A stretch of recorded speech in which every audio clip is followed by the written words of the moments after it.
இப்ராஹிம் அலைஹிஸ்ஸலாம் அவர்கள் இஸ்மாயில் அலைஹிஸ்ஸலாம் அவர்களையும் அன்னை ஹாஜர் அவர்களையும் மக்காவிலே கொண்டு வந்து விடுகிற போது ஒரு துஆ செய்தார்கள். ரப்பனா இன்னி அஸ்கந்து துர்ரியத்தி, யா அல்லாஹ் என்னுடைய இந்த சந்ததியை பயிர் பச்சை இல்லாத ஒரு பள்ளத்தாக்கில் நான் விட்டு செல்கிறேன்.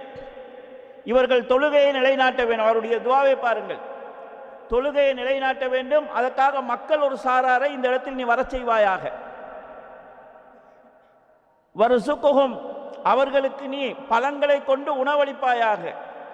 அவர்கள் நன்றியுடையவர்களாக இருப்பார்கள். அப்போ அவங்க ரெண்டையும் கேட்டிருக்கிறாங்க. தன்னுடைய சந்ததிகள் தொழுகையுடையவங்களாக இருக்க வேண்டும், அவங்களுக்கு நல்ல உணவு கிடைக்க வேண்டும். இங்கே நாங்கள் கவனிக்க வேண்டிய ஒரு விஷயம் என்னவென்றால், எங்களுடைய பிள்ளைகளுடைய வாழ்க்கை, இந்த உலகத்தோடு தொடர்பட்ட வாழ்க்கை விஷயத்தில் நாம் கொடுக்கக்கூடிய இந்த அக்கறை இருக்கிறதே, இது போதுமான, இது மட்டும் போதுமானதா?